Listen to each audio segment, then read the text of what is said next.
Hello friend, welcome to share market live. मैं हूं सागर और आज के वीडियो में हम बात करने वाले मोस्ट अवेटेड रिजल्ट जिसका सभी रिटेल इन्वेस्टर्स को इंतजार रहता है।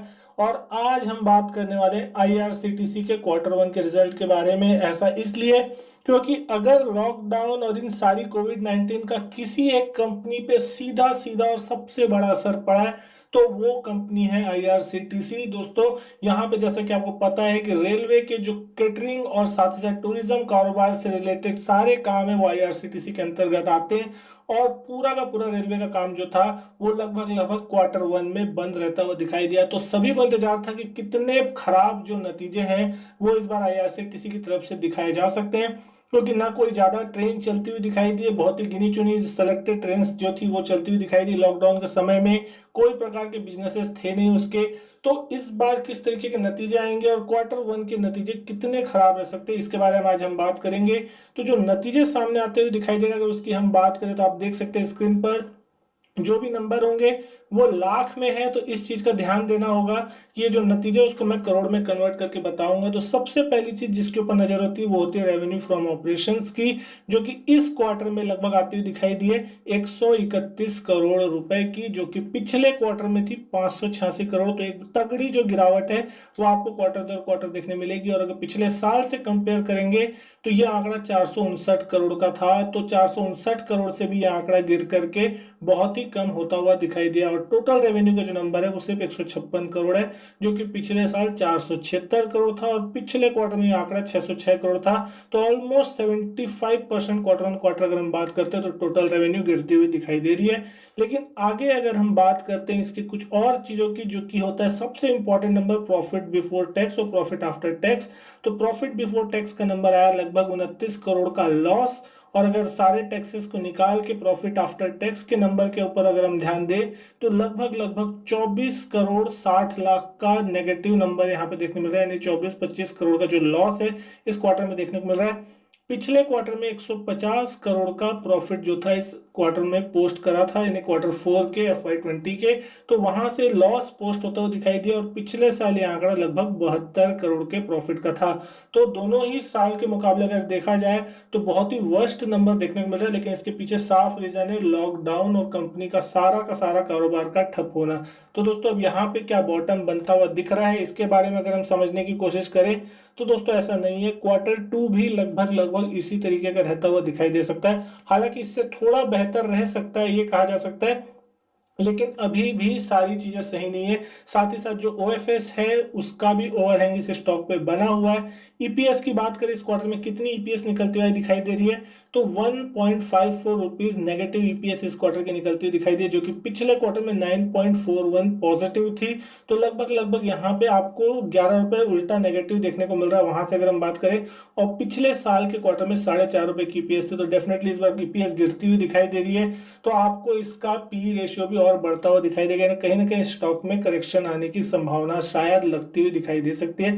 लेकिन अगर हम बात करें अब सेगमेंट वाइज किस तरीके के रिजल्ट जो है इस कंपनी ने पेश किए, तो सेगमेंट वाइज परफॉर्मेंस जो रेवेन्यू है वो अगर आप कैटरिंग में देखेंगे इस बार के तो लगभग 90 89 90 करोड़ के आसपास की जो रेवेन्यू है वो आती हुई दिखाई दी, जो कि पिछले क्वार्टर में 236 करोड़ के आसपास की थी और पिछले साल के क्वार्टर में 271 करोड़ थी। तो केटरिंग में यहाँ पे अच्छा खासा नुकसान कंपनी को रेवेन्यू के टर्म्स में देखने को मिल रहा है। वहीं रेल नीर की बात करें तो ये आंकड़ा सिर्फ 3 करोड़ 3.25 करोड़ का आया, जो कि पिछले क्वार्टर में 51 करोड़ का था। तो बहुत ही तगड़ी गिरावट जो है क्वार्टर दर क्वार्टर यहाँ देखने मिली है। वहीं पिछले साल तो ये आंकड़ा लगभग 57-58 करोड़ के आसपास का था। तो कहीं ना कहीं रेल नीर में भी अच्छी खासी गिरावट। और जो मेन बिजनेस होता है इंटरनेट टिकटिंग का, वहां पे ये आंकड़ा लगभग लगभग आपको 35 करोड़ का आता हुआ आपको दिखाई दे रहा है इस क्वार्टर में, जो कि पिछले क्वार्टर में 193 करोड़ का था। तो बहुत ही बड़ी रेवेन्यू जो है यहाँ गिरावट देखने मिली, क्योंकि कोई टिकट बुक ही नहीं हुई और गिनी चुनी जो टिकट थी वही बुक होती हुई दिखाई दी थी यहाँ पे, जो कि इम्पोर्टेंट स्पेशल ट्रेन चलती हुई दिखाई दी थी उसकी। तो ई टिकटिंग का लगभग सारा कारोबार यहाँ पे आपको बंद होता हुआ दिखाई दिया। और वहीं पिछले साल के क्वार्टर की अगर हम बात करें तो ये आंकड़ा लगभग 82 करोड़ रुपए के आसपास का था। तो क्वार्टर दर क्वार्टर चाहे साल दर साल सारे फ्रंट में गिरावट देखने को मिल रही है। वहीं टूरिज्म की अगर हम बात करें, टूरिज्म में आंकड़ा लगभग 3 करोड़ के आसपास का देखने को मिल रहा है इस क्वार्टर का, जो कि पिछले क्वार्टर में 101 करोड़ था। यानी बहुत ही तगड़ी गिरावट जो है टूरिज्म के रेवेन्यू में भी देखने को मिल रही है। और 47 करोड़ जो नंबर था वो पिछले साल के क्वार्टर में आपको देखने को मिल रहा था। तो पूरे जो टोटल रेवेन्यू निकल के आते हुए दिख रहे हैं वो इस बार के लगभग 131 करोड़ के देखने मिले, जो कि पिछले साल के क्वार्टर में लगभग 459 करोड़ थे, और पिछले क्वार्टर में अगर हम बात करें तो 586 करोड़ रुपए के थे। तो रेवेन्यू में जो है तगड़ी गिरावट देखने मिली, और उसका सीधा सीधा इम्पैक्ट जो है फिर प्रॉफिट पे भी पड़ता हुआ दिखाई दिया। और प्रॉफिट भी जो है आपका profit before tax almost 30 crore के आसपास का लॉस, और प्रॉफिट आफ्टर टैक्स की अगर हम बात करें तो 25 करोड़ के आसपास का लॉस आपको इस क्वार्टर में देखने को मिला। तो डेफिनेटली ये जो नंबर है, मार्केट मान के तो चल रहा था कि यहाँ पे कुछ ना कुछ लॉस पोस्ट होगा, इसलिए मार्केट ने ये नंबर मेरे हिसाब से डाइजेस्ट करके रखे हैं। अब देखना होगा सोमवार को किस तरीके से मार्केट कामकाज करता हुआ दिखाई देगा। अगर हम बात करें चार्ट पे किस तरीके के पैटर्न बनते हुए दिख रहे हैं और किस तरीके की रिएक्शन जो है सोमवार के दिन देखने को मिल सकती है, तो आज की क्लोजिंग लेवल लगभग 1375 के आसपास है।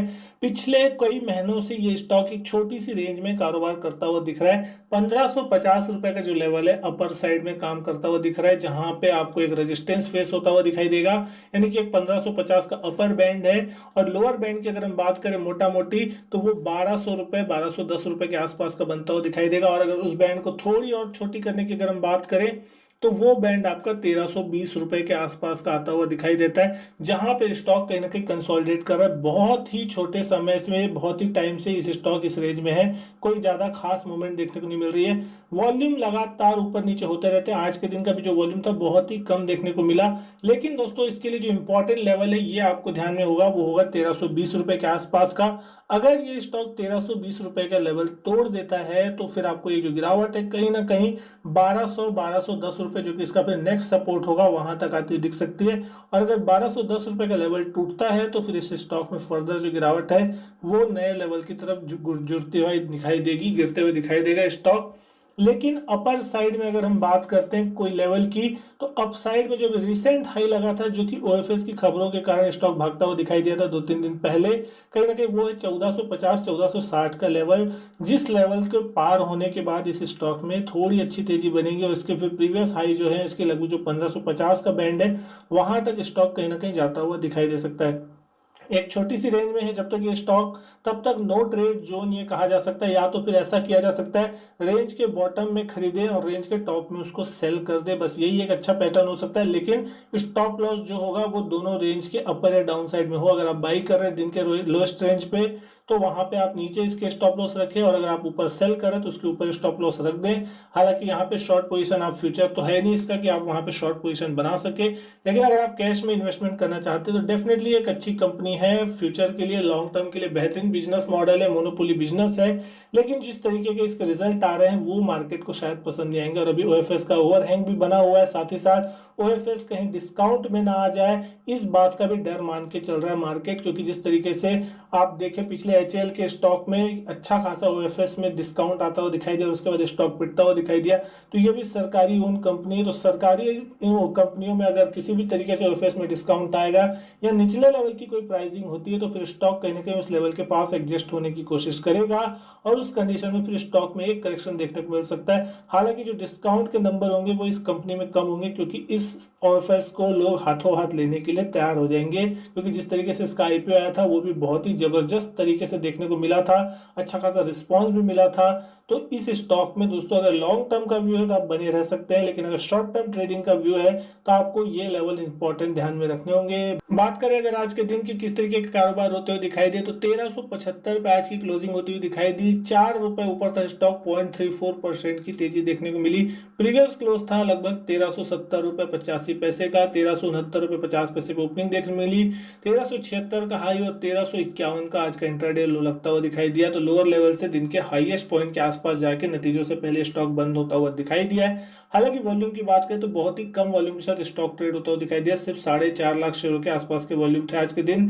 60 करोड़ रुपए का टर्नओवर देखने को मिला आज के दिन। हम फ्री फ्लोट मार्केट कैप की बात करें तो 2851 करोड़ का फ्री फ्लोट मार्केट कैप है इसका।